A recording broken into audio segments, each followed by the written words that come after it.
আসসালামু আলাইকুম everyone, welcome my blog rabbit agro. So বরাবর মতো আমি এমডি আসাদ হাজির হয়েছি নতুন একটি আপডেট ব্লগ নিয়ে। সো শুরুতে দেখা যাচ্ছে আমাদের ভেড়াগুলো এখানে ঘাস খাচ্ছে, সম্ভবত আম্মু এখানে এনে বেঁধে দিছে। ছোট্ট বাচ্চাটা কিন্তু মাশাআল্লাহ অনেক কিউট হয়েছে, অল্প কয়েকদিনে অনেকটা বড় হয়ে গেছে। আর আমার সফর সঙ্গী হিসেবে আছে আমাদের পুষ্পরাজ। আমি শুরুতে দেখার চেষ্টা করতেছি এদিকে ধুন্দুল গাছে আমাদের ধুন্দুল আসছে কিনা, যদিও গাছগুলো অনেক বড় বড় হয়ে গেছে। এখনও কিন্তু ধুন্দুলের কোনো অস্তিত্ব এখানে খুঁজে পাওয়া যাইতেছে না। দেখা যাক কবে আমরা এখান থেকে ধুন্দুল পাই আর কতদিন সময় লাগে। এদিকে আমাদের ঢেঁড়স গাছে কিন্তু ঢেঁড়স বড় হয়ে গেছে, যেহেতু ঈদের কারণে 2-3 দিন এখানে আর আসা হয় নাই। ঢেঁড়স কিন্তু 1-2 দিন পর পরই তুলতে হয়, যেহেতু আমরা আসতে পারি না এখানে। এদিকে আমাদের বটবটি গাছগুলাও মাশাআল্লাহ অনেক ফল দিতেছে, মাটির মধ্যেও কিন্তু ফল আসছে।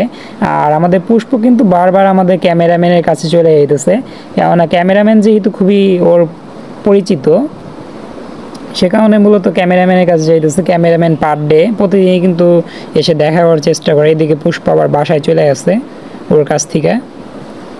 আমি দেখার চেষ্টা করতেছি কুমড়া আসছে কিনা, ছোট ছোট, বা কুমড়া খাওয়ার উপযোগী হয়েছে কিনা। এটা কিন্তু মাশাআল্লাহ অনেক সুন্দর একটা কুমড়া হয়েছে, গোল টাইপের। সো এদিকে আমাদের ধুন্দুলে কিন্তু জালি আসছে, এবং আমি একটা ধুন্দুল প্যাকেট করছিলাম, খুলে দেখার চেষ্টা করলাম, খুলে দেখি একদমই পচে গেছে। সম্ভবত প্যাকেট করার কারণে ধুন্দুলটা পচে গেছে। সেম এই পাশেও কিন্তু একটা কুমড়া মোটামুটি বড় হয়েছে, আগামী 2-3 দিন পরে কিন্তু এটা বাসায় নিয়ে যাওয়া যাবে। মূলত বিভিন্ন সবজি থেকে আমরা আমাদের বাসার চাহিদাটা পূরণ করে থাকি, সবজির এই জমি থেকেই। এই কুমড়াটাকে কিন্তু হুল ফুটাইছিল মাছি বললা, সে কারণে একটু নষ্ট হয়েছে। এবং এই পাশেরগুলাও কিন্তু মাশাআল্লাহ অনেক সুন্দর হয়েছে। আমি সবগুলাই কিন্তু প্যাকেট করে রাখি মাছি বললা যেন কামড়াতে না পারে, তবুও কিন্তু ঘেপে ঘেপে মাছি বললা দেখা যায় কামড়িয়ে বসে। এগুলা কিন্তু খাওয়ার উপযোগী হয়ে গেছে, এবং ছোটোগুলা আজকে প্যাকেট করে দিয়ে দেব সবগুলার মতোই। সবগুলাই কিন্তু মূলত আমি প্যাকেট করে দিয়ে থাকি, তার ভিতরেও দেখা যায় এরকম স্পট করে বা দাগ বসিয়ে দেয়। মূলত মাছি বললা কিন্তু ডিম পাড়ে এই ছোট কুমড়ার ভিতরে, সেখান থেকে লার্ভা হয় 2-3 দিনের ভিতরেই। এগুলো আমরা আজকে প্যাকেট করে দিয়ে দেব। মূলত পুরো মাচা জুড়ে কিন্তু অনেক কুমড়া আসছে এবার মাশাআল্লাহ। এদিকে আমাদের বটবুডি গাছেও কিন্তু খাওয়ার উপযোগী বটবুডি হয়ে গেছে। মূলত কয়েকদিন এদিকে আসাই হয় নাই বললেই চলে। পাশে কিন্তু আমাদের দেখা যাইতেছে এখানে সোনালী হাঁস বা পাট, এটা কিন্তু আমাদের জমি না, আমাদের পাশের জমিটাতেই চাষ করা হয়েছে।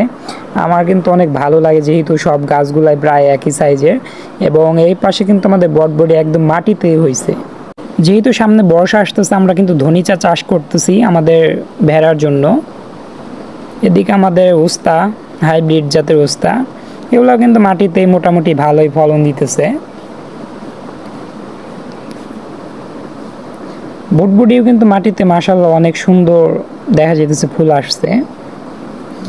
এখন আর তেমন একটা যত্ন করা হয় না, আর ঘাস যেহেতু খুব দ্রুত এখন বেড়ে যাইতেছে, যেহেতু বর্ষার মৌসুম চলতেছে, কয়েকদিন পর পর বৃষ্টি হইতেছে, সে কারণে মূলত এই অবস্থা।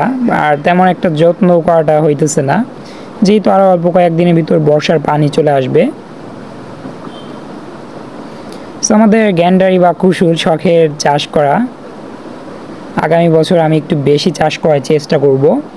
এগুলো কিন্তু কয়েকদিন পর পরই এই পাতাগুলা ছাড়িয়ে দিতে হয়। যারা নিয়মিত আমার ব্লগগুলো দেখেন তারা কিন্তু জানেন, এবং অনেকেই চাষ করেন তারাও কিন্তু জানেন যে এগুলার পাতাগুলা ছাড়িয়ে দিতে হয়, না ছাড়ালে কিন্তু কুসুল বা গ্যান্ডারি ভালো হবে না। আমাদের স্থানীয় ভাষায় কুসুল বলা হয়। এর মাঝে কিন্তু পুষ্প বারবার যাইতেছে এবং আসতেছে, দেখা যাইতেছে ওই যে উইয়া যাইতেছে। বেশ কয়েকবার কিন্তু আসছে, আমাদের ক্যামেরাম্যান ওকে তুলতে পারে নাই ক্যামেরায়। কয়েকদিন পর পর আমরা কিন্তু পাতা এখান থেকে ছাড়িয়ে দেই কুসুলের, যেন সুন্দরভাবে বড় হইতে পারে বা কালারফুল হয়।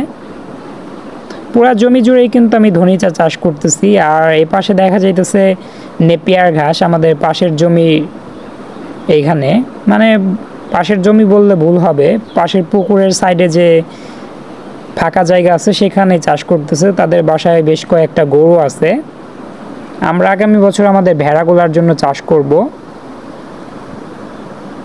যদি ক্যামেরায় একটু সবুজ লাগতেছে, বাস্তবে কিন্তু এগুলো একটু গাঢ় কালো এবং মেঘ আচ্ছন্ন আকাশটা মোটামুটি ভালোই লাগতেছে।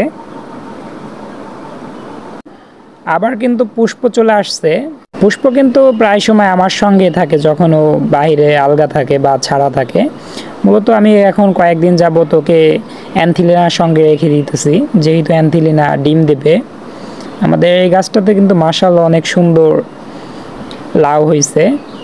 কয়েকদিন আগেই কিন্তু মাচায় আমি গাছগুলা উঠাই দিছি, অনেকেই জানেন। এটা হচ্ছে আমাদের পুকুরের উপরে, কিন্তু ছোট্ট একটা পুকুর আছে এখানে, সেই পুকুরের উপরে কিন্তু মাচাটা দেওয়া হয়েছে। যেহেতু লাউটা মোটামুটি আমার ভালো লাগে, পুষ্প কিন্তু এখন এইখানে আমাদের মাচায় বসলো। এবং এই পাশে আমাদের কচু গাছগুলা। পুষ্প আবার আমার মাথায় বসতে যায়, কিন্তু এখন মাটিতে নেমে পড়ছে।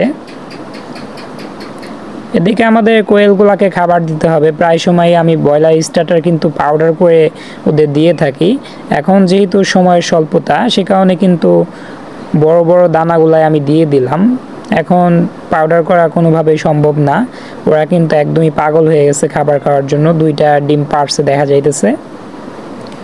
মূলত রাত্রে বেলাও দেখা যায় ওরা ডিম পারে, সে কারণে মূলত এখন আর ডিমগুলো আমরা সংগ্রহ করি না।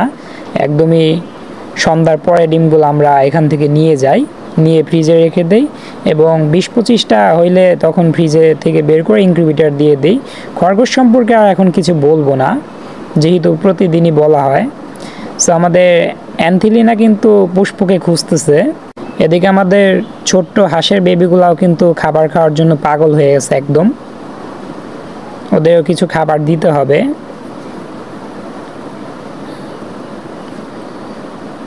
এখন ওদেরও আমি খাবার দিয়ে দেব। এদিকে আমাদের স্নিগ্ধা এবং স্নিগ্ধ দুজন কিন্তু হাঁটাহাঁটি করতেছে আমাদের উঠানের উপরে। সো আমার সবচাইতে ভালো লাগে কিন্তু স্নিগ্ধ যেভাবে হাঁটে একটু একটু করে ধুলে ধুলে, আমার কিন্তু খুবই ভালো লাগে ওর হাঁটার স্টাইলটা। মনে হইতেছে কোনো মডেলিং শোতে আসছে। ওরা কিন্তু আমাদের র্যাবিটাগুলো ঘরে যাইতেছে খাবার খাওয়ার জন্য এখন।